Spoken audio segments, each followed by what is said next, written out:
সুপ্রিয় দর্শক, স্বাগত জানাচ্ছি আজকে সম্পাদকীয়তে। আমি জাফর সাদিক। ৬ মাসে ১.৫ শতাধিক আন্দোলন, নানা জায়গায় অস্থিরতা। সম্প্রতি ঠাকুরগাঁও ও পাবনায় পুলিশের কাছ থেকে আসামি ছিনিয়ে নিয়েছে স্বজন ও আওয়ামী লীগের কর্মীরা।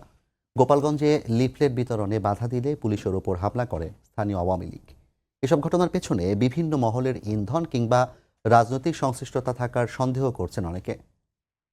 কিছুক্ষণ আগে শেষ হওয়া তিতুমির কলেজের আন্দোলনের পেছনে কারা আছে সেটা সাংবাদিকরা জানেন বলে মন্তব্য করে সেই সন্দেহের দিকেই যেন ইঙ্গিত দিয়েছিলেন স্বরাষ্ট্র উপদেষ্টা।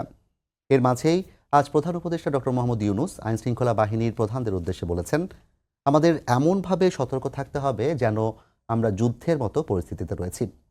পরিস্থিতি আসলে কি এবং তা থেকে উত্তরণে কি করা যায়, প্রাসঙ্গিক এসব বিষয় নিয়ে আজকে সম্পাদকীয় পরিস্থিতি কোন দিকে। আর এ নিয়ে আলোচনার জন্য স্টুডিওতে উপস্থিত আছেন সাইফুল হক, সাধারণ সম্পাদক বাংলাদেশের বিপ্লবী ওয়ার্কার্স পার্টি, এবং মুশফিকুস সালেহীন, সম্পাদক মিডিয়া সেল, জাতীয় নাগরিক কমিটি। দর্শক, আপনারাও এই আলোচনায় অংশ নিতে পারেন। এই জন্য আপনাদের ফোন করতে হবে টেলিভিশনে দেখানো নম্বরে। এছাড়া ফেসবুকের মাধ্যমে আপনাদের মন্তব্য পাঠাতে পারেন। আলোচনার শুরুতেই জানিয়ে দেব এখনকার প্রধান শিরোনামগুলো।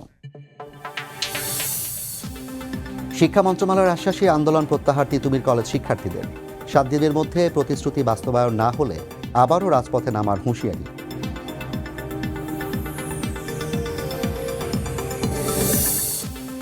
আওয়ামী লীগের নামে লিফলেট বিতরণ করলেই গ্রেপ্তার, হুঁশিয়ারি প্রেস সচিবের। আইনশৃঙ্খলা পর্যবেক্ষণে সেন্ট্রাল কমান্ড সেন্টার তৈরির নির্দেশ প্রধান উপদেষ্টার।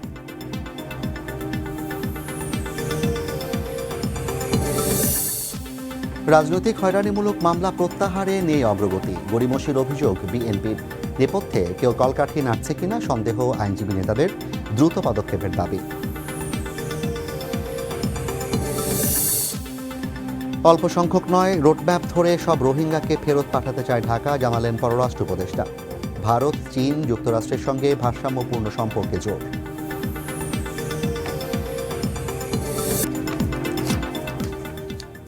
আমরা আলোচনায় শুরু করতে চাই। প্রথমে সাইফুল ভাই, আপনাকে দিয়ে শুরু করছি। আমরা দীর্ঘদিন পর প্রধান উপদেষ্টার কাছ থেকে কিন্তু একটা কঠোর বার্তা পেলাম। তিনি আইনশৃঙ্খলার প্রধান যারা ছিলেন তাদের সাথে আজকে বসেছিলেন, সেখানে বিজিবি, র্যাব, পুলিশ সহ বিভিন্ন আইনশৃঙ্খলা বাহিনীর প্রধানরা ছিলেন। সেখানে তিনি যে বিষয়টি জোর দিয়েছেন যে আর কোনো বিশৃঙ্খলা হতে দেওয়া হবে না, বিশৃঙ্খলা এখন থেকে কঠোর হাতে দমন করা হবে, এবং তার বক্তব্য অনুযায়ী যুদ্ধ পরিস্থিতিতে আইনশৃঙ্খলা বাহিনী কিংবা নিরাপত্তা বাহিনী যেভাবে সতর্ক অবস্থানে থাকে, এই পুরো বছর জুড়ে তারা যেন সতর্ক অবস্থায় থাকে। আপনার কি মনে হয় এই নির্দেশনার পরও যেই আনরেস্ট, যেই অস্থিরতা দেশ জুড়ে চলছে, এটা আসলে কমে আসার সুযোগ আছে? আপনাকে ধন্যবাদ। প্রিয়ভাজন মুশফিক সহ আলোচক আর দর্শক শ্রোতা, তাদেরকে আমি শুভেচ্ছা জানাই। প্রধান উপদেষ্টা তিনি আজকে যে খানিকটা নীতি নির্ধারণী বক্তব্য দিয়েছেন, এ ধরনের বক্তব্যটা আরও আগেই দেওয়া উচিত ছিল। কারণ আমরা 5 অগস্টের ছাত্র শ্রমিক জনতার ঐতিহাসিক এই অভূতপূর্ব গণ অভ্যুত্থানের পরে, বাস্তবে আমরা 8 তারিখে সরকার শপথ গ্রহণের পরে 8 অগস্ট, এই 7 তারিখে 8 তারিখে 6 মাস পূর্ণ হবে। বাস্তবে সরকার একদিনের জন্য খুব স্বস্তিতে থাকেনি। নানা চেহারায়, নানাভাবে পুরনো ফ্যাসিস্ট রেজিম নানা চেহারায় তারা ফেরার চেষ্টা করে এসছে, এটা একটা বিষয়। দ্বিতীয়ত, 16 বছরে যারা নানাভাবে অবরুদ্ধ ছিল, তাদের যে নানা দাবি আকুতি যারা প্রকাশ করতে পারেনি, স্বাভাবিকভাবে একটা মুক্ত পরিবেশে সমাজের নানা অংশের মানুষ দাবি দাবা নিয়ে আসবে, এটাই খুব সঙ্গত, এটাই স্বাভাবিক। কিন্তু এটা করতে যে আবার আমরা দেখেছি বহুমাত্রাক সুযোগ পেলে উত্তেজনা তৈরি করা, সুযোগ পেলেই নাশকতা সৃষ্টির চেষ্টা করা, সুযোগ পেলে একটা সাম্প্রদায়িক সহিংসতার দিকে পুরো দেশটাকে নিয়ে যাওয়া, এরকম অনেকগুলো উত্তেজনাকর ঘটনা আমরা কিন্তু লক্ষ্য করেছি। 6 মাসের যদি আমি পেছনে তাকাই, আপনি নিশ্চয় আমার সাথে একমত হবেন, এখনো পর্যন্ত প্রশাসন তার পেশাদারি দায়িত্বের মধ্যে এখনো পর্যন্ত নাই। এখনো পর্যন্ত বাজার তো কিছুটা বেসামাল নিয়ন্ত্রণহীন আছেই। বিশেষ করে মানুষ যে শান্তি স্বস্তি দেখতে চেয়েছে জনজীবনে, তার জানমালের নিরাপত্তা বলেন, স্বস্তি বলেন, এই জায়গাটা এখনো কিন্তু ফিরে আসেনি। ঢাকা শহর তো প্রায়টা অবরুদ্ধ একটা অবস্থার মধ্যে দিয়ে আছে অনেক দিন ধরে। বিশেষ করে গত কদিন এটা কোনো দেশ, কোনো স্টেট, কোনো সরকার, দেশের কোনো মানুষ কিন্তু এই পরিস্থিতি কিন্তু অনির্দিষ্টকাল কিন্তু চলতে দিতে পারে না। ন্যায্য দাবি আছে, আমি বলেছি, দাবি দেওয়া নিয়ে কথা বলবেন, আলোচনা করবেন, শুনবেন, কিন্তু পুরো দেশকে অচল করে দিয়ে বা রাজধানীকে আপনি অচল করে দিয়ে একটা অনিশ্চিতকালের জন্য এভাবে কিন্তু হতে পারে না। সুতরাং রাষ্ট্রের কিন্তু আজকে প্রধান উপদেষ্টা যেটা বললেন, এখনো পর্যন্ত তিনি মনে করি এই বার্তাটা উপযুক্ত বার্তা, এবং বার্তাটা যেটা বললাম অনেক আগে দেওয়া দরকার ছিল। আমি আশা করতে চাই আমাদের ল এনফোর্সিং এজেন্সিস বার্তাটাকে তারা শব্দ হিসাবে না নিয়ে তারা তারা ধারণ করবেন, তারা আইন শৃঙ্খলা পরিস্থিতি তারা উন্নতি তারা চেষ্টা করবেন, জনজীবনের শান্তি নিরাপত্তার চেষ্টা করবেন। ঢাকা শহর সহ বিভিন্ন জায়গায় কার্যত যেভাবে অচল অবরুদ্ধ হয়ে আছে, এই জায়গা থেকে তারা নাগরিকদেরকে দেশবাসীকে উদ্ধার করবার জন্য তাদের পেশাগত দায়িত্ব তারা পালন করবেন, এগুলো আমরা দেখতে চাই। আরেকটা গুরুত্বপূর্ণ বার্তা দেওয়া দরকার আমি মনে করি, এই দায়িত্ব পালনে যারা অবহেলা করবেন, তাদের পেশাগত দায়িত্ব, তাদের যে দায়িত্বের জন্য তারা জনগণ তাদেরকে তাদের খাজনা ট্যাক্সে তাদের বেতন হয় তারা টান, এই দায়িত্বটা তারা পালন করবেন। 6 মাস পরে আমরা কিন্তু আর কোনো অজুহাত আমরা শুনতে চাই না, সরকারের দিক থেকেও শুনতে চাই না, কোনো আইন শৃঙ্খলা রক্ষাকারী বাহিনীর কাছ থেকেও শুনতে চাই না। আমরা তো রাজপথের মানুষ, দশকের পর দশক। এটা করতে যেয়ে গণতান্ত্রিক অধিকারকে নিশ্চয়ই আপনাকে সংরক্ষণ করতে হবে। নাগরিকদের যে গণতান্ত্রিক অধিকার, নাগরিক অধিকার, নাগরিকরা মুক্ত পরিবেশে তার সভা করবে, সমাবেশ করবে, আন্দোলন করবে, জমায়েতও করতে পারে, কিন্তু বৈধভাবে তার করবার একটা সীমারেখার জায়গাটা আছে আর কি। সুতরাং আপনাকে একদিকে স্বস্তি দেবার ব্যাপার আছে, একদিকে কঠোর বার্তা দেবার প্রশ্ন আছে, আবার একদিকে নাগরিক অধিকারকেও না, সেই কথাটা কিন্তু ডক্টর মোহাম্মদ ইউনূস বলেছেন যে মানবাধিকার রক্ষা করেই যা করবে করতে হবে। অবশ্যই আমি মনে করি সেই জায়গাটা খুব গুরুত্বপূর্ণ। আর আমি প্রায় বলি, সরকারের মধ্যে আমার মনে হয়েছে গত 6 মাসে অনেকগুলো সরকার কাজ করে, যে আমলারা যারা এখন দায়িত্বে আছেন তারা কি সরকার রাজনৈতিক যে নির্দেশনা তারা কি গ্রহণ করেন? 14.5 আনা 15 আনা আমলাদের সাথে এবার অভ্যুত্থানে কোনো দূরবর্তী কোনো সম্পর্ক কিন্তু ছিল না। বাস্তবে তারা একটা প্যারালেল সরকার তারা কিন্তু অব্যাহত রেখেছেন তাদের ব্যক্তিগত গোষ্ঠীগত এবং তাদের জায়গাগুলো থেকে। বুঝাচ্ছেন আমি আমলা বলতে সচিবরা নাকি হচ্ছে মাঠ প্রশাসন? না, আমি একেবারে সচিব থেকে শুরু করে মাঠ প্রশাসন কিন্তু পর্যন্ত। মাঠ প্রশাসনের অনেকের তো বক্তব্য আমি হচ্ছে বলছি এর পিছনে নিশ্চয়ই ব্যতিক্রম আছে। সব জায়গায় অনেকের সদিচ্ছা আছে, অনেকের আন্তরিকতা আছে, অনেকের একটা পেশাগত কমিটমেন্ট আছে, কিন্তু মানুষ রাষ্ট্রের কাছ থেকে মানুষ যে নিরাপত্তা বোধ দেখতে চায়, রাষ্ট্রের কাছ থেকে মানুষ যে বার্তাটা দেখতে চায়, যেখানে মানুষের নিরাপত্তা নিশ্চিত। এখন ঢাকা শহরের সন্ধ্যাবেলা বা অনেক জায়গাতে নারীরা এখন কম বেরোচ্ছে, আমার মায়েরা বোনেরা এখন কম বেরোচ্ছেন। আপনি খেয়াল করবেন চুরি ডাকাতি ছিনতাই অনেক বেশি বৃদ্ধি পেয়েছে। জনগণের এই যে নিরাপত্তাহীনতা, এটা কিন্তু ভয়াবহ জায়গাটা। তাহলে এবং চুরি ডাকাতি বৃদ্ধি পেয়েছে ব্যাপারটা তাই না, সহিংসতা মানে ছিনতাই করতে গিয়ে যে সহিংসতা, হাতের কবজি কেটে ফেলে দেয়া। তার একটা কারণটা হচ্ছে থানাগুলো অধিকাংশ ক্ষেত্রে এখনো পুরোপুরি ফাংশনিং এ নাই। থানার অনেক ক্ষেত্রে মামলা নিচ্ছে না, মামলার থানাগুলো তারা কিন্তু তদন্তে তারা যাচ্ছে না, তদন্তে গেলেও যে আসামিদেরকে ধরা সেখানে আবার তাদের নানা বিবেচনা কাজ করছে। যে মামলা নিয়ে আমি আপনার কাছে আবার আসবো, আস্থার জায়গাটা তারা এখনো আসতে পারেনি। আমরা এই পরিস্থিতির উন্নতি চাই। আমরা আজকে প্রধান উপদেষ্টা তিনি যে বার্তাটা দিয়েছেন, আমি আশা করি সংশ্লিষ্ট মহল কর্তৃপক্ষ প্রত্যেকে বা উপলব্ধির মধ্যে নেবেন, তাদের আইনগত জায়গা থেকে মানবাধিকার গণতান্ত্রিক অধিকারকে বিবেচনায় রেখে এই দায়িত্বের মধ্যে তারা কিন্তু মানুষকে তারা স্বস্তি দেবার জন্য তার উদ্যোগ গ্রহণ করবে। সাইফুল ভাই, আপনার কাছে আমরা মামলা নিয়ে আবার আসবো। প্রধান উপদেষ্টা মামলার ক্ষেত্রে কিছু নির্দেশনা আজকে দিয়েছেন। আমি এর আগে একটু মুশফিকুর সালেহীন আপনার কাছে আসতে চাই। আপনারা রাজপথ থেকে এখন ধীরে ধীরে রাজনৈতিক সংগঠন তৈরির দিকে যাচ্ছেন এবং এই ফেব্রুয়ারিতে আপনাদের নতুন রাজনৈতিক প্ল্যাটফর্ম ঘোষণা করার কথা, নাগরিক কমিটি থেকে সেই রাজনৈতিক দলটি হবে এবং নানামুখী প্রচারণা আছে। সব উপদেষ্টায় পদত্যাগ করবেন, ছাত্র উপদেষ্টা যারা আছেন একজন পদত্যাগ করবেন, নানা রকম কথা আছে। আজকে প্রধান উপদেষ্টার যে বার্তা এবং দেশের যে পরিস্থিতি, আমরা কিন্তু দেখেছি যে নাগরিক কমিটি যেখান থেকে হয়েছে, বৈষম্য বিরোধী ছাত্র আন্দোলনের একটা অংশ তো নাগরিক কমিটির সদস্য। তো বৈষম্য বিরোধী ছাত্র আন্দোলন কিন্তু তাদের যে স্থানীয় জায়গাগুলোতে সেখানেও কিন্তু নিজেরা সহিংসতায় জড়িয়ে পড়ছে, বাদানুবাদে জড়িয়ে পড়ছে। আপনাদের কেন্দ্রীয় কার্যালয়ে যে বৈষম্য বিরোধীর অফিস আছে সেখানেও তারা হচ্ছে এক ধরনের সংঘাতে জড়িয়েছে। তো আপনাদের কি মনে হয় যে সরকারকে সহযোগিতা করার ক্ষেত্রে ছাত্রদেরও এক ধরনের আসলে অপরিপক্কতা কিংবা এক ধরনের অপরিণামবর্ষিত আছে? ধন্যবাদ আপনাকে এবং শুভেচ্ছা সময় টিভির দর্শক শ্রোতা যারা শুনছেন। দেখুন, আমার মনে হয় আপনি যেভাবে বললেন পরিস্থিতি অন্তত বৈষম্য বিরোধী ছাত্র আন্দোলন বা জাতীয় নাগরিক কমিটির ক্ষেত্রে বিষয়টা অতটা এরকম না। কেননা আমাদের কেন্দ্রীয় কার্যালয়ে দুটো ঘটনা বৈষম্য বিরোধী ছাত্র আন্দোলনের কেন্দ্রীয় কার্যালয়ে ঘটেছে, যেই ঘটনাগুলো কিন্তু পরবর্তীতে সমাধানের দিকে যাওয়া গেছে। এবং একই সাথে এই দুটো ঘটনার পেছনে আসলে কিছু কিছু ক্ষেত্রে প্রশ্ন আছে যে এখানে কি আসলে অন্য কোনো পক্ষ আসলে বৈষম্য বিরোধী ছাত্র আন্দোলনকে বিতর্কিত করার জন্য চেষ্টা করেছে কিনা।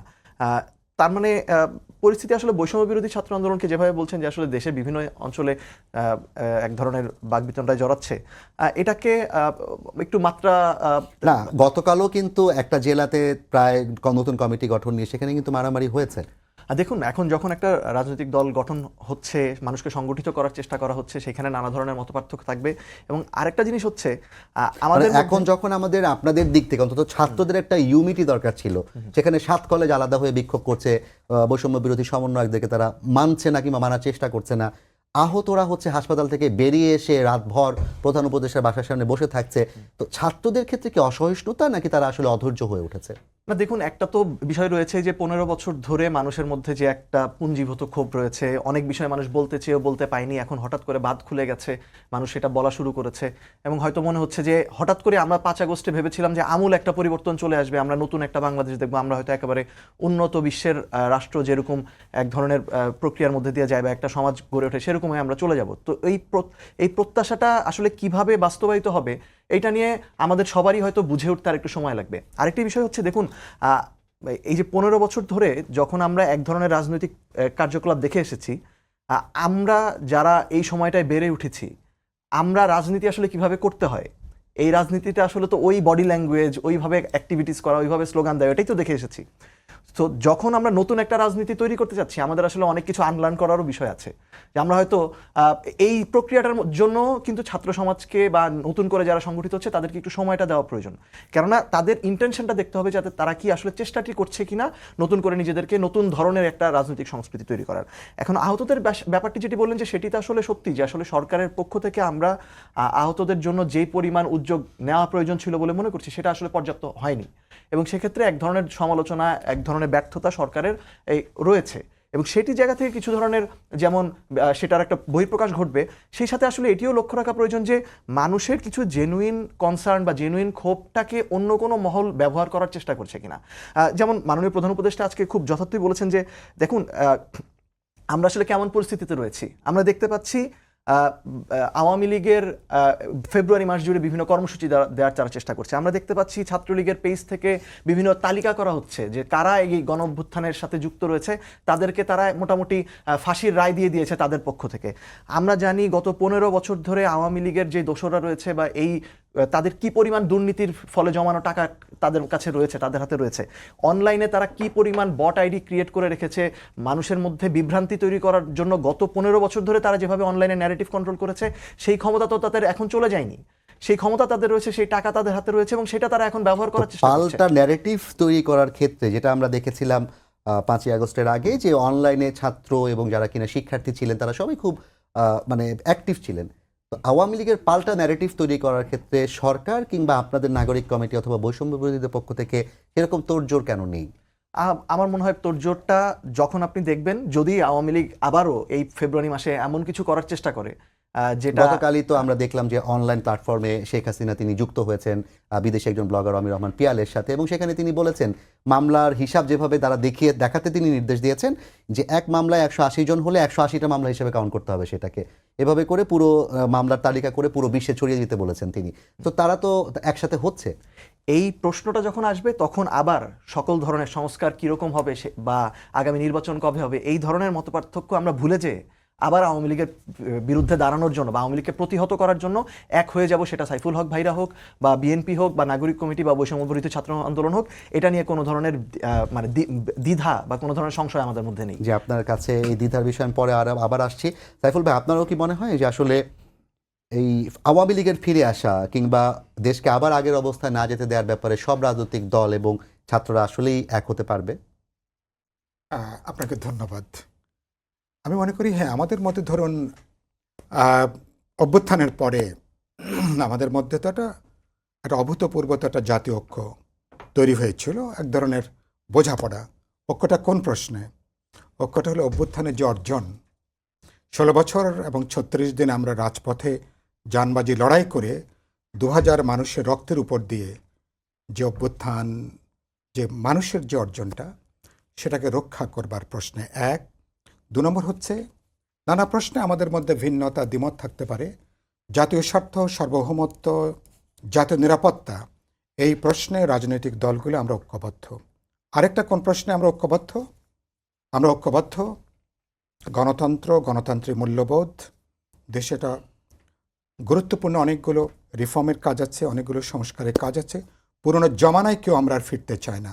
তাহলে রাষ্ট্র, সরকার, সংবিধান, গোটা স্টেট মেশিনারির অনেকগুলো ইম্পর্ট্যান্ট রিফর্ম আপনাকে করতে হবে, যেটা অনেক আগেই করা দরকার ছিল। এসব ব্যাপারে আমাদের পাবলিক কমিটমেন্ট আছে, প্রত্যেকের অবস্থান আছে, সেখানে সাধারণ একটা ঐক্যের জায়গা আছে।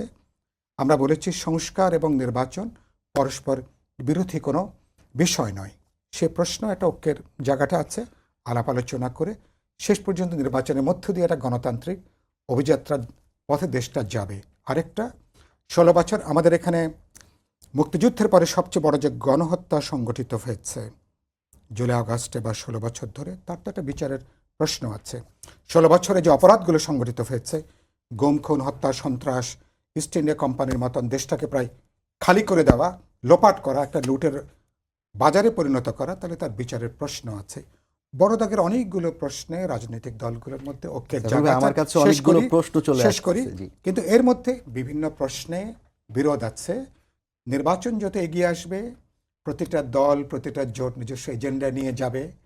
এখানে পরস্পরের সম্পর্কে তো একটা বহুত্ববাদী রাজনৈতিক সমাজে তো আলোচনা হবে, সমালোচনা হবে, সবাই যখন এক পক্ষ হবে না। যখন নির্বাচন হবে তখন তো যদি আপনি এক দল, আমি এক দল, আমার মুশফিক যদি আরেকটা দল করেন, আমরা রাজনৈতিক প্রতিপক্ষ, আমরা কেউ কারো শত্রু নই। আমরা শত্রু নই, আমরা রাজনৈতিক প্রতিপক্ষ। আপনার ইডিওলজি, পলিটিক্স, আপনার এজেন্ডা, আপনার ডেভেলপমেন্টের প্যারাডাইম আপনি এক এক ব্যাখ্যা করবেন। মানুষ ভালো মন্দ বাছাই করবে। এই একটা বহুত্ববাদী সমাজে এই বিতর্ক থাকবে, মত পার্থক্য থাকবে। কিন্তু দেশের যেটা বললাম, অভ্যুত্থানের অর্জন, ভোটাধিকার, গণতান্ত্রিক অভিযাত্রার পথে যে প্রশ্ন, সার্বভৌমত্বের প্রশ্ন, এসব প্রশ্নে বড় দাগের ঐক্যের জায়গাটা আছে। আমি বিশ্বাস করি আপনি আওয়ামী লীগের যে কথাটা বললেন, আমি দেখলাম যে আজকেই আওয়ামী লীগ ধরেন যদি ফেরার, আওয়ামী লীগ তো কোনো নিষিদ্ধ কোনো রাজনৈতিক দল নয়। আপনি কি তো আওয়ামী লীগের নিষিদ্ধ কোনো রাজনৈতিক দল বলা যাবে না। তাহলে আওয়ামী লীগকে আপনি স্বাভাবিক রাজনৈতিক কাজ করবার ক্ষেত্রে আইনগতভাবে শেষ পর্যন্ত তাকে হয়তো আপনি নিষিদ্ধ করতে, তাকে আপনি বার দিতে পারবেন না। কিন্তু এখন সেটা তো আজকে প্রেস আমি সচিব আমি কথা, বললেন। হ্যাঁ, কিন্তু গুরুত্বপূর্ণ প্রশ্ন কোথায়? 6 মাস পার হয়েছে, আওয়ামী লীগ এখনো পর্যন্ত কিন্তু গণহত্যার জন্য কোনো দায় স্বীকার করেনি। এখন আওয়ামী লীগ ক্ষমা প্রার্থনা, কোনো অনুশোচনা, কোনো আত্মধিক্কার, এবং আওয়ামী লীগের নীতি নির্ধারক পর্যায় থেকে এখনো পর্যন্ত তারা আগের অবস্থানে এখনো তারা অটল।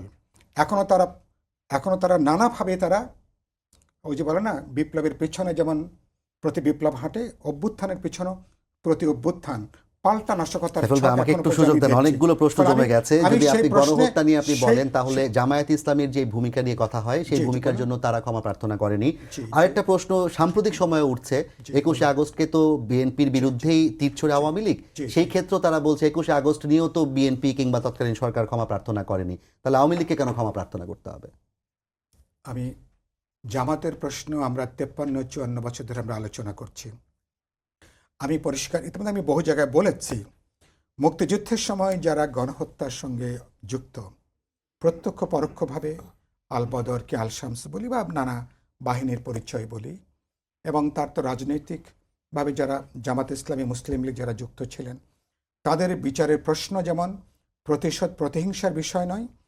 গত 16 বছর বা এই 36 দিনে যে আমাদের এখানে হত্যাকাণ্ড হয়েছে, তার বিচারে কোনো প্রতিশোধ এবং সেখানে প্রতিহিংসার বিষয় নেই।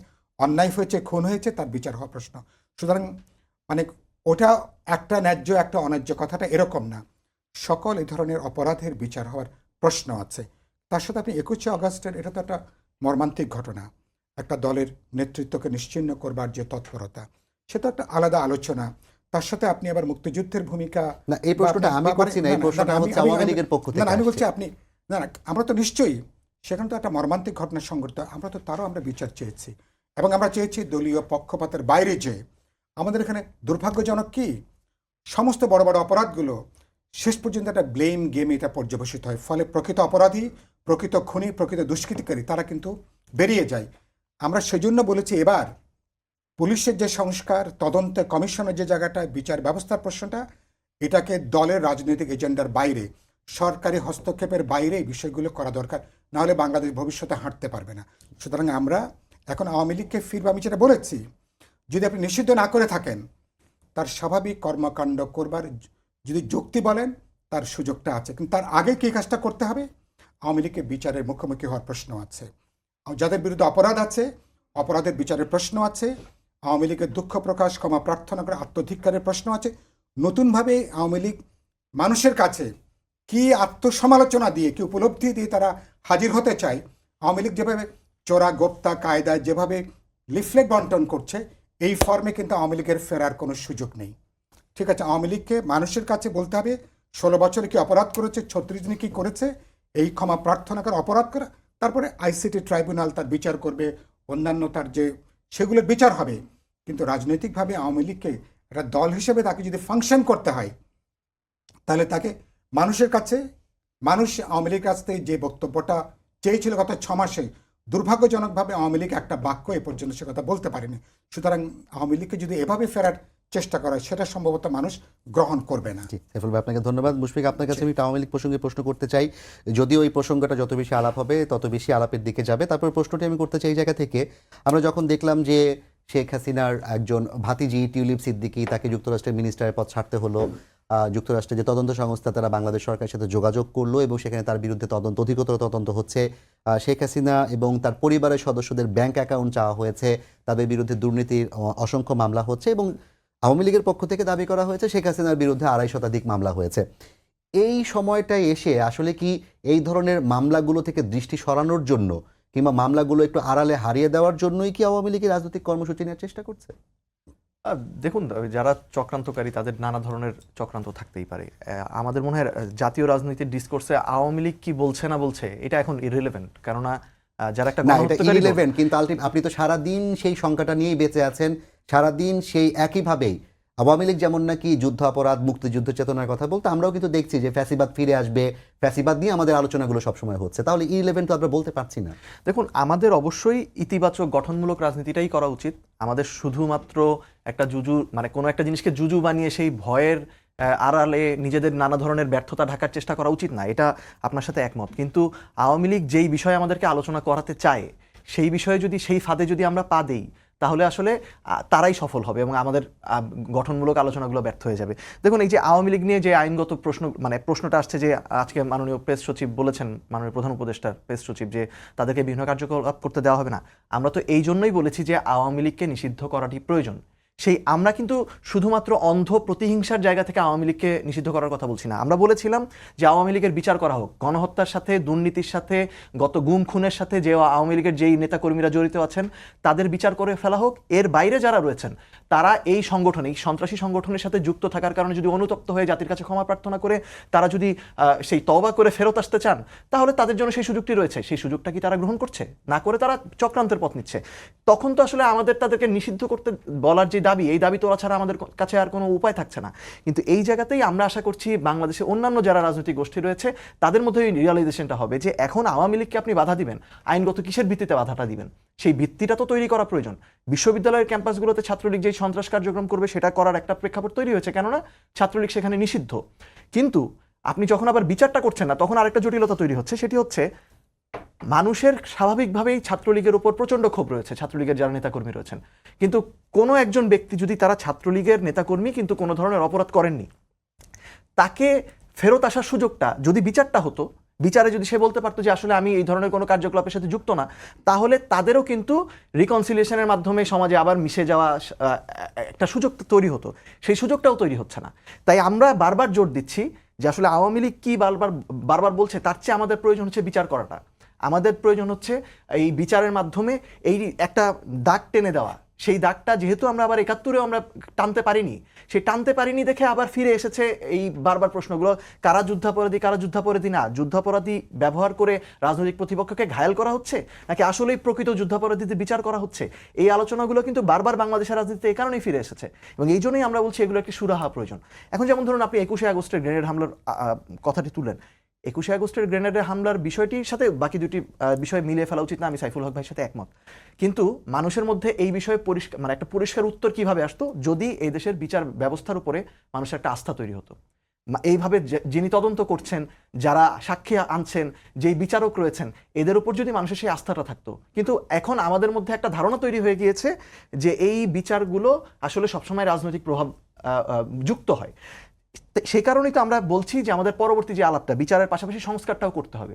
সেই সংস্কারটা যদি আপনি এখন না করেন, বিচার বিভাগের ব্যাপারেও কিছু যদি সাস্টেনেবল সংস্কার না হয়, তাহলে আবার নতুন যে রাজনৈতিক দল আসুক, সেই রাজনৈতিক দল বিএনপি ক্ষমতায় আসুক, জাতীয় নাগরিক কমিটি বা বৈষম্য বিরোধী ছাত্র আন্দোলনের যে গোষ্ঠী বা সাইফুল হক ভাইরা আসুক, তখনও বিচার হলে বলা হবে, তখনও যদি ধরেন অন্য বিরোধী পক্ষের কোনো একজন ব্যক্তি বিচারের কাঠগড়ায় দাঁড়ান, বলা হবে এটা রাজনৈতিক প্রভাবযুক্ত বিচার। সংস্কার বিষয়ে যেহেতু প্রশ্ন আপনি অবতারণা করলেন, এখানে একটা বিষয় এরকম কি হচ্ছে যে যেই সংস্কারগুলো যাদের পক্ষে যাচ্ছে তারা সেই সংস্কারের পক্ষে, যেমন আমি একদম স্পষ্ট করেই যদি বলি, ছাত্র সংসদ নির্বাচন নিয়ে বৈষম্য বিরোধী সহ বাকি সব দল একমত, বিএনপি এখানে একমত না, তারা একটা সংস্কার করে ছাত্র সংসদ নির্বাচনের পক্ষে যেতে চায়।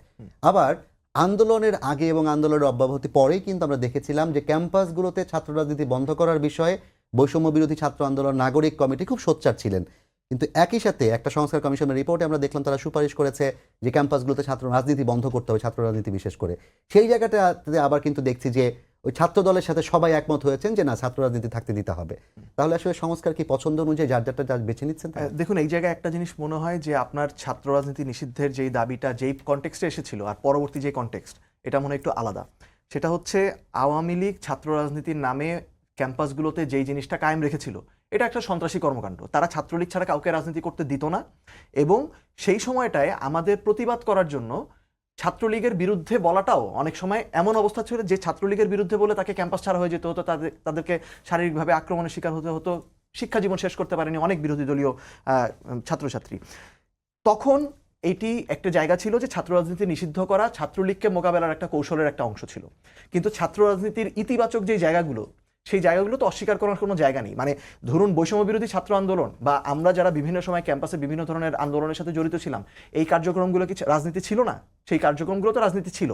আমরা অছাত্রদেরকে দিয়ে ক্যাম্পাস দখল করে বিভিন্ন ধরনের কার্যকলাপ করা, সেটার বিরোধী। ক্যাম্পাসের বিরুদ্ধে, ক্যাম্পাসের ভিতরে সন্ত্রাসী কার্যকলাপ করার বিরোধী। কিন্তু কনস্ট্রাকটিভ যে আলোচনাগুলো, এখন যে ছাত্ররা যে রাজনীতির কথা বলছে, ছাত্ররাই তো বাংলাদেশে নতুন সবচেয়ে বড় রাজনীতিটা এখন করছে। সংস্কারের কথা যদি বৈষম্য বিরোধী ছাত্র আন্দোলন থেকে না আসতো, তাদের কাছ থেকে যদি ফ্যাসিবাদী ব্যবস্থা বিলোপের কথাটা না আসতো, তাহলে বাংলাদেশের রাজনীতিতে এখন এই জায়গায় আসতো না। তারা তো সবচেয়ে বড় রাজনীতিটা এখন এই জাতীয় রাজনীতিতে থ্রো করেছে। তাই ছাত্র রাজনীতিটা করার মানে যেই জায়গাটা, সেই জায়গাটা আসলে আমার মনে হয় একটু ভুলভাবে বোঝা হচ্ছে, কেননা ওই সময়টায় কৌশল ছিল আপনার, ছাত্রলীগকে প্রতিহত করার একটা বড় কৌশল ছিল। তাহলে আপনি যে ছাত্র, এই বিষয়টা আমি পরে আসছি আপনার কাছে। বলবে আপনারও কি মনে হয় যে ক্যাম্পাসগুলোতে যে ছাত্র রাজনীতির বিষয়ে মুশফিক যে বক্তব্যটি দিলেন, সেটা হলে সঠিক? কমিশন যে রিপোর্টটি প্রস্তাব সুপারিশগুলো করেছে সেই জায়গাটার বিপরীতে। যে একটা কমিশন সুপারিশ করেছে ক্যাম্পাসগুলোতে ছাত্র রাজনীতি বন্ধ করে শিক্ষার গুণগত মান উন্নত করতে হবে। না, প্রথমত কমিশন তারা বাংলাদেশের এখানকার রাষ্ট্র, এখানকার রাজনৈতিক সমাজ, ছাত্র, আমাদের রাজনৈতিক মনস্তত্ত্ব, এগুলো খুব বেশি বিবেচনার মধ্যে নিয়েছেন বলে আমার কাছে মনে হয়নি। এবং তাহলে এরকম কোনো পরামর্শ কমিশনের দিক থেকে আসবার কথা না। আমাদের এখানে বাংলাদেশের নির্দিষ্ট বাস্তবতায় এখানকার প্রস্তাবনা বা আমরা কোন পথে চলব সেটা ঠিক করতে হবে। বাংলাদেশে প্রশ্নটা কোথায়? মাথা ব্যথার জন্য আমরা তো নিশ্চয়ই মাথাটা আমরা কেটে ফেলতে পারি না। সমস্যা ছিল দখলদারিত্বের প্রশ্ন, বিশ্ববিদ্যালয়গুলো শিক্ষাঙ্গনে দখলদারি ছিল গুন্ডামির প্রশ্নে, মাস্তানির প্রশ্নে, ভর্তি বাণিজ্য, সিট বাণিজ্য, এক ধরনের চট দখলের মতন করে। ফলে ছাত্র রাজনীতির নামে কার্যত চেয়েছে একটা ফ্যাসিস্ট রেজিমের পক্ষে বিশ্ববিদ্যালয়গুলোকে দখলে রাখো। এর মধ্যে অন্য কোনো বিষয় আসা এর মধ্যে নাই। এর সঙ্গে ব্যবসা আছে, চাঁদাবাজি আছে, এই ছিল জায়গাটা। তার সমাধানটা এখন সংস্কার কমিশন যে প্রস্তাব রাজনীতির বন্ধ করে দেওয়া, সমস্যাটা এখানে না। আপনি সাংস্কৃতিক প্রতিযোগিতা নাই বিশ্ববিদ্যালয় শিক্ষাঙ্গনগুলোতে, কোনো সাংস্কৃতিক অথবা ক্রীড়া প্রতিযোগিতা, মননশীলতার চর্চা, মুক্ত চিন্তা, মুক্ত বুদ্ধির যে মনন, বিশ্ববিদ্যালয়গুলো তো মানুষকে এটা চিন্তায় মুক্ত চিন্তা শেখায়, মুক্ত বুদ্ধি শেখায়, প্রশ্ন করাটা শেখায়। দেশের ভবিষ্যতে যারা হাল ধরবে, তার মানে কি ইডিওলজির প্রশ্নে, তার মানে আদর্শ রাজনীতি সংস্কৃতির চর্চার পীঠস্থান হবে কিন্তু বিশ্ববিদ্যালয়গুলো, শিক্ষাঙ্গনগুলো আমাদের মতন দেশে। সেখানে যদি আপনি আগেকার কোন কোন জিনিস করা যাবে না, যদি সেগুলো আপনি ঠিক করতে পারেন, চরদখল হবে না, বাণিজ্য হবে না, ব্যবসা হবে না, গুন্ডামি হবে না, সিট বাণিজ্য হবে না, কেমন হলে যেভাবে আপনি বন্দি করে রাখেন সাধারণ শিক্ষার্থীদেরকে, এটা করা যাবে না আমি মনে করি। কারণ আর আমাদের যে ইতিহাস ঐতিহ্য, তাতে কিন্তু আপনার এটার কোনো সুযোগ নেই, বরঞ্চ ভবিষ্যৎ নেতৃত্বের জায়গাটাকে এইভাবে গড়ে তোলা দরকার। গুরুত্বপূর্ণ হলো শিক্ষার গুণগত জায়গাটা এখান থেকে নষ্ট হয়নি। কার্যত শিক্ষাকে যখন যে সরকার এসছেন, সেই সরকার শিক্ষাকে এদেরকে গিনিপিগ মনে করে প্রত্যেকে এক একটা করে কমিশন তৈরি করে তাদের চাহিদা মতন তারা শিক্ষার্থীদের তারা কিন্তু ঢেলে সাজাতে চান। খেয়াল করবেন, এবারও সরকার অনেকগুলো কমিশন করেছেন, কিন্তু শিক্ষা নিয়ে কিন্তু কোনো কমিশন সরকার গঠন করেনি। আমি জানতে চেয়েছি দু একজনের কাছে, আমার প্রত্যক্ষ শিক্ষকরা যারা এখন এসব যারা উপদেষ্টাদের দায়িত্বে যারা আছেন বা অন্য যাদের বললেন, তারা এখানে এই আগুনে তারা হাত দিতে চাননি। মনে করছেন এখানে আরও বিভাজন তৈরি হবে, বিরাট জাতীয় পর্যায়ে বিতর্ক তৈরি হবে, অনৈক্যের জায়গাটা কিন্তু বাড়তে পারে। তার মানে এটা তারা ভবিষ্যৎ নির্বাচিত সরকারের জন্য কিন্তু তারা শিক্ষার পরিবর্তনের কাজটা তারা কিন্তু রেখে দিয়েছেন। খেয়াল করবেন, তার মানে আপনি কিন্তু আসল জায়গায় আপনি কিন্তু হাত দেননি।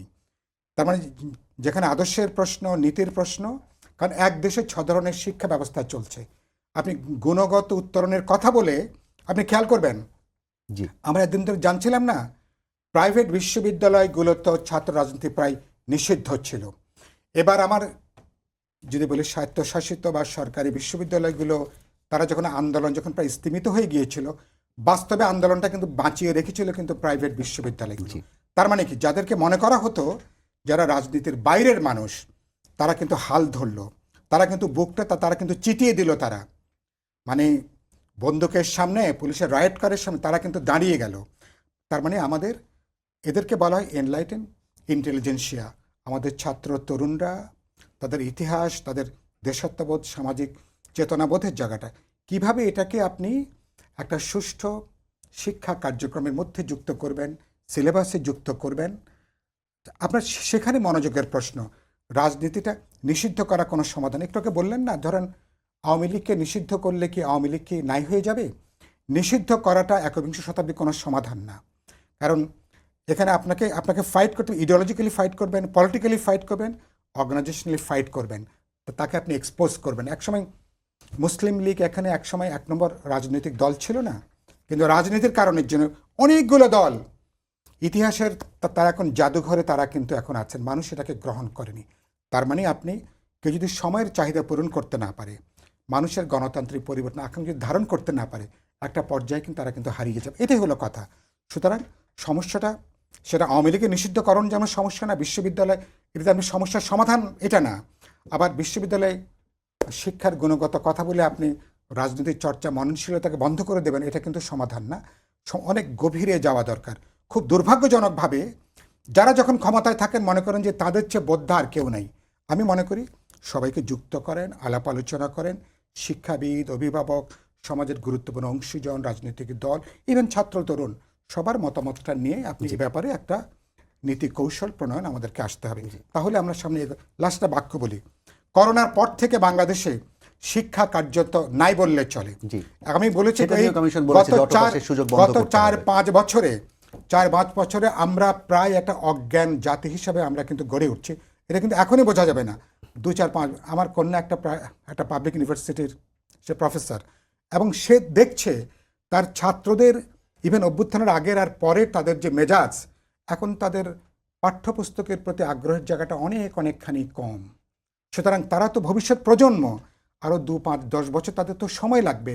তারা পড়াশোনা করবেন, মননশীলতার চর্চা করবেন, পেশাগত জীবনে যাবেন, একই সাথে নাগরিক হিসাবে রাজনীতির দায়িত্ব হয়তো কেউ পালন করবেন।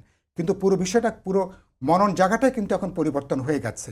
এবং আপনি যখন অটো পাস দিয়ে দেন, 200-300 ছেলেরা সচিবালয়ে ঢুকে পড়লো, 12-13 লক্ষ যখন ইন্টারমিডিয়েটের ছাত্রছাত্রী তাদের ভাগ্যটা নির্ধারণ করলো 200-300 ছেলে মেয়ে, আপনি তো সেখান থেকে আপনি ফ্ল্যাট গেট আপনি ওপেন করে দিয়েছেন।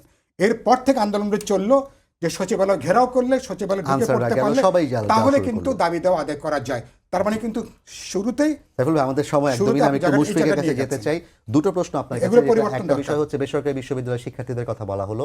আমরা কিন্তু যেই শুরুতে আপনাকে যে প্রশ্ন করেছিলাম সেখানে দেখেছিলাম যে আপনাদের নাগরিক কমিটি কিংবা বৈষম্যবিরোধী ছাত্র আন্দোলনে অবস্থান নেওয়ার ক্ষেত্রে কিংবা গুরুত্বপূর্ণ জায়গা নেওয়ার ক্ষেত্রে কিন্তু বেসরকারি বিশ্ববিদ্যালয় কিংবা আন্দোলনের অন্যান্য স্টেক হোল্ডারদের গুরুত্ব কম দেওয়া হচ্ছে বলেও তারা অভিযোগ করছেন। এটা এক নম্বর। দুই নম্বর যে বিষয়টি আপনার কাছে জানতে চাই, সাইফুল ভাইও আজকে বললেন, এর আগেও একাধিক অতিথি আমাদের এখানে বলেছেন যে ছাত্ররা মূলত পড়াশোনা বাদ দিয়ে রাজনীতির দিকে বেশি ঝুঁকে যাচ্ছে কিনা এটা একটু খেয়াল করতে হবে, এবং তারা শিক্ষাঙ্গনে এখন পড়াশোনার দিকে মনোযোগটা কম দিচ্ছে। আপনারা সেই ছাত্রদের নিয়েই রাজনৈতিক দল গঠন করতে চাচ্ছেন, তাদেরকে আপনারা মূল শক্তি হিসেবে দেখছেন। এই বিষয়টাকে আসলে পরবর্তী সময়ের জন্য কোনো ধরনের বিপরীত ধর্মী ক্রিয়া তৈরি করবে কিনা? প্রথমে আপনার প্রাইভেট বিশ্ববিদ্যালয়ের বিষয়টি যেটা বললেন সেটি হচ্ছে, দেখুন, এটা কিছুটা সত্য যে শুরুর দিকে এই অংশগ্রহণটা কম ছিল এবং সমালোচনা ছিল, কিন্তু পরবর্তীতে আমাদের দিক থেকেও চেষ্টা করা হয়েছে এবং সেই চেষ্টার ফলেই জাতীয় নাগরিক কমিটিতে বলি বা বৈষম্য বিরোধী ছাত্র আন্দোলনে বলি, দুই জায়গাতেই বেসরকারি বিশ্ববিদ্যালয়ের শিক্ষার্থী বা সাবেক শিক্ষার্থী যারা রয়েছেন তাদের অন্তর্ভুক্ত করার চেষ্টা করা হয়েছে। এমনকি জাতীয় নাগরিক কমিটিতে আমার সাথে দুজন সহ মুখপাত্রও রয়েছেন যারা প্রাইভেট বিশ্ববিদ্যালয়ের প্রতিনিধিত্বই করছেন এখানে, এবং সেই সাথে আরও অনেকেই যুক্ত হয়েছেন। তাই এটা আসলে বলা যায় 2-3 মাস আগের সমালোচনা, কিন্তু পরবর্তীতে আমরা এটা চেষ্টা করেছি বিষয়টি শুধরে নেওয়ার। এবং আর একই সাথে হচ্ছে কি, ধরুন এই সবগুলো মানুষকে বিভিন্ন জায়গা থেকে যারা অ্যাক্টিভ ছিলেন গত 15 বছরে বিভিন্ন মাত্রায় তাদেরকে যুক্ত করে নেওয়ার যে কাজটা, সেটা এখনো চলমান এবং সেখানে আমরা চেষ্টা করব সামনে আরো বেশি যুক্ত করতে। আর পরের যেটি আপনি জিজ্ঞেস করলেন সেটি হচ্ছে ছাত্রদের নিয়ে রাজনীতি, ছাত্রদের নিয়ে। দেখুন, একটা জিনিস আমরা আসলে মনে হয় মিস করে যাচ্ছি, সেটা হচ্ছে ওই 15 দিন, মানে ওই মাসটা, ওই জুলাই মাসটা এই ছাত্রদের উপর দিয়ে কি গেছে, যেই ট্রমার ভিতর দিয়ে তারা গেছে, যেই সাইকোলজিক্যাল ইম্প্যাক্ট এই জেনারেশনের উপর পড়েছে, শুধু তো ওইটা না, মানে আপনি যদি দেখেন এর আগে নিরাপদ সড়ক আন্দোলন, এর আগে 2018 সালের কোটা সংস্কার আন্দোলন, এইগুলোর যেই ইম্প্যাক্ট এই জেনারেশনের উপর দিয়ে গেছে, এটা কি আসলে এত সহজে এত অল্প সময়ে চলে যাবে? মানে এরপরে এদের ভিতরে যে মানসিক স্বাস্থ্য, এই মানসিক স্বাস্থ্য নিয়ে কথা বলেছে কয়জন? তাদেরকে, মানে বিপ্লবীদেরকে আমরা অনেক সময় শুনি যে বিপ্লবীদেরকে নাকি সমাজ আবার গ্রহণ করে নেয় না। মানে এই মানুষগুলো আসলে আমাদের বিশ্ববিদ্যালয়ের জীবনের অভিজ্ঞতা আর ওদের বিশ্ববিদ্যালয়ের জীবনের অভিজ্ঞতা কি আসলে মানসিক স্বাস্থ্য নিয়ে কাজ করছেন, কোনো সেল করেছেন? আমরা সেল করিনি, তবে এই বিষয়টি আসলে আমাদের মানে যেহেতু আলোচনায় আনলাম, তার মানে এটা আমাদের ভিতরেও এটা নিয়ে আলোচনা রয়েছে এবং সেই বিষয়টি নিয়ে কিন্তু আমরা প্রথম থেকেই কথা বলেছি। বেসরকারিভাবে অনেকেই করেছেন, অনেক সংগঠনকে আমরা জানি বিভিন্ন হাসপাতালে ঘুরে ঘুরে মানসিক ব্যাপারটা দেখেছেন। খুবই গুরুত্বপূর্ণ প্রসঙ্গ এটা। আপনার নাগরিক কমিটি কিংবা সরকারের পক্ষ থেকে কি আসলে এরকম উদ্যোগ নেওয়া হয়েছে না কিনা, কিংবা আপনারা দাবি জানিয়েছেন কিনা? আমার মনে পড়ে সেটা হচ্ছে সরকারের উপদেষ্টা মাহফুজ আলমও তার একটা বক্তব্যে অনলাইনে ভাইরাল হয়েছিল এবং একটা বক্তব্যে এই কথা কিন্তু বলেছিলেন। তো হ্যাঁ, এই জায়গায় আরও গুরুত্ব দিয়ে বিশ্ববিদ্যালয়গুলোতে, বিভিন্ন স্কুল কলেজগুলোতে আমরা মনে করি যে কাউন্সিলর নিয়োগ দিয়ে বা যেভাবে প্রয়োজন বিশেষজ্ঞ নিয়ে একটা স্ট্র্যাটেজি অবশ্যই সরকারের নেওয়া উচিত এবং সেক্ষেত্রে আমাদেরও আরও জোরালোভাবে কাজ করা উচিত। তাহলে শিক্ষার্থীরা আসলে পড়ালেখায় পুরোপুরিভাবে কবে ফিরে যাওয়া উচিত, কতদিনের মধ্যে? আমরা যেটা মনে করি সেটা হচ্ছে যে পড়ালেখা, রাজনীতি দুটো আসলে সাংঘর্ষিক বিষয় না। কিন্তু এখন আন্দোলন চলছে জাহাঙ্গীরনগরে জাকসুর দাবিতে, পোষ্য কোটা বাতিলের দাবিতে, রাজশাহী এক দাবিতে, ঢাকা ভার্সিটিতে এক দাবিতে, তারা আন্দোলনই করে যাচ্ছে। আন্দোলন করতে করতে যদি শিক্ষা জীবন শেষ করে দেয়, তাহলে আসলে দিন শেষে তাদের শিক্ষা জীবনের কি হবে? আমার মনে হয় আন্দোলন যেমন হচ্ছে, সেই ক্লাস পরীক্ষাগুলো কিন্তু তেমন হচ্ছে। মানে ক্লাস পরীক্ষা হচ্ছে, এটা তো আসলে খবরে আসে না। আন্দোলন হয়, কনফ্লিক্ট হয়, সেটা হচ্ছে খবরে আসে। তো এবং একই সাথে আন্দোলন করা প্রয়োজন কেন? যেমন ধরুন রাজশাহী বিশ্ববিদ্যালয়ে পোষ্য কোটা বাতিল করা হয়েছে, জাহাঙ্গীরনগর বিশ্ববিদ্যালয়ের পোষ্য কোটা নিয়ে যা যা ধরনের, মানে আমি দুজনই সেই বিশ্ববিদ্যালয়ের শিক্ষার্থী ছিলাম, যেই ধরনের গল্প বা যেই ঘটনা আমরা জানছি, এটা তো আসলে ভয়াবহ। মানে বিশ্ববিদ্যালয়ের শিক্ষকরা, অনেক ক্ষেত্রে কর্মকর্তা কর্মচারীরা যে স্বেচ্ছাচারিতা চালান, স্ত্রীদের জন্য কোটা রাখা হয়েছে, এইচএসসি পাশে 10 বছর পর ভর্তি হতে পারবে। মানে এই তথ্য যখন বের হয়, তখন আসলে বিশ্ববিদ্যালয়ের শিক্ষার্থীদের মধ্যে তীব্র প্রতিক্রিয়া আসাটাই স্বাভাবিক। আরেকটা বড় বিষয় হচ্ছে, যেমন জাকসুর দাবিতে আন্দোলন হবে না কেন? মানে আপনি জাকসু এখন যারা রেগুলার স্টুডেন্ট, তাদের সাথে 10 বছরের সিনিয়র স্টুডেন্টরা এসে সেখানে জাকসুর বাতিলের দাবি করছেন, যেখানে সেই গণ অভ্যুত্থানের পরে যে প্রশাসন সেটা যদি তারা সেটা বাস্তবায়ন না করতে পারে, শিক্ষার্থীদের মধ্যে প্রতিক্রিয়া আসাটাই স্বাভাবিক। আমরা একটু আবার প্রসঙ্গে ফিরে আসতে চাই। সাইফুল ভাই, আপনার কাছে, আপনি প্রথমে বলেছিলেন 2000-এর বেশি রক্তের বিনিময়, এবং আমরা 2000-3000ও মাঝে মাঝে শুনে ফেলি, কিন্তু সরকারিভাবে এখনো 900 নাম আনতে পারেনি। নাগরিক কমিটি কিংবা বৈষম্য বিরোধী ছাত্র আন্দোলন যে তালিকাটি যৌথভাবে করছিল, সেখানেও 900 পার হয়নি। তাহলে আমরা যে বারবার 2000 বলছি, এটাও কি আমাদের এক ধরনের মানে অযোগ্যতা কিংবা ব্যর্থতা কিনা, যে আসলে নামগুলো তালিকাটা আমরা এখন পর্যন্ত করতে পারলাম না? জানেন যে আমাদের অনেকগুলো হিসাব প্রতিদিন আপনাদের গণমাধ্যমে প্রকাশ করছেন। অনেকগুলো ডেড বডিকে পুড়িয়ে ফেলা হয়েছে, অনেকগুলোকে গণকবর দেওয়া হয়েছে, কিছু কিছু আমরা শুনতে পাচ্ছি নিখোঁজের তালিকাটাও তো আমরা পাইনি। নিখোঁজ আছে, ভাসিয়ে দেওয়া হয়েছে। আমি আপনার সঙ্গে একমত হব 6 মাস পরেও কিন্তু আমরা এখনো পর্যন্ত পুরো তালিকাটা আমরা কিন্তু প্রণয়ন করতে পারিনি। সরকারের এদিকটা আমি মনে করি এটা তো আমাদের অভ্যুত্থানের বড় একটা দায় কিন্তু এটা। আমি এবং এটাই প্রথম প্রায়োরিটি হওয়া উচিত ছিল। মুক্তিযুদ্ধের পরে যেমন আমাদের মুক্তিযোদ্ধাদের তালিকা, আহতদের তালিকাকে আমার জাতীয় কর্তব্য ছিল, যারা নিহত হয়েছেন তাদের তালিকা, আহতদের তালিকা, পঙ্গুদের তালিকা যারা আছেন, এটা কিন্তু একটা জাতীয় কর্তব্যের মতন। আমার সরকার কিছু উদ্যোগ নিয়েছেন, আমি মনে হয় যে আরও পেশাদারিত্বের সাথে আরো অনেককে যুক্ত করে উদ্যোগটা নেওয়া দরকার। যে আমাদের কারণ সময় এই- একদম এই- শেষ, এই আপনি ব্যাপারে যদি একটু এক পরিষ্কার বাক্যে করে- বলতেন যে পরিস্থিতি যেদিকে যাচ্ছে, আমরা যেহেতু পরিস্থিতি কোন দিকে নিয়ে আলাপ করছিলাম, আমি সেদিকে আসলে আমি কোনো আমি আশা দেখায় কিনা? আমি আশাবাদী, আমি মনে করি মুশফিক, যে আপনার কাছে আচ্ছা আমি একটু আচ্ছা শুনতে চাই। আমি আশাবাদী অভ্যুত্থান পরবর্তী আমরা একটা অসাধারণ ভাইব্রেন্ট সমাজ আমরা পার অনেক ধন্যবাদ করছি। সাইফুল ভাই, সেই আপনাকে। সমাজের মুশফিকের মধ্যে কাছে আমি সামনে একটু অনেক শুনতে চাই, বিষয় আপনারা আমরা কতটা আলোচনা আশাবাদী আমি এই আশাবাদী। এত আন্দোলন, এত সংঘাতের পরও আসলে আমরা আমরা স্বপ্নের জায়গাটা দেখতে আমরা পাবো শুধু আশাবাদী না, আমরা স্বপ্ন শুধু দেখি না, আমরা সেই স্বপ্ন বাস্তবায়ন করার জন্য যে আমরাও কাজ করে চাই যাবো। আপনাদের স্বপ্ন বাস্তবায়ন হোক, আমাদের সবার স্বপ্ন বাস্তবায়ন হোক। আমরা এমন একটি বাংলাদেশ চাই, যে বাংলাদেশ আসলে আর কখনো ফ্যাসিজম কিংবা কোনো ফ্যাসিস্ট রিজিমের অধীনে যাবে না, একটা সুন্দর গণতান্ত্রিক বাংলাদেশের আশায় আপনাদের সবাইকে ধন্যবাদ জানিয়ে শেষ করছি আজকে সম্পাদককে। আগামীকাল আবারও দেখা হবে রাত 10টায়। দেখার আমন্ত্রণ রইল। শুভরাত্রি।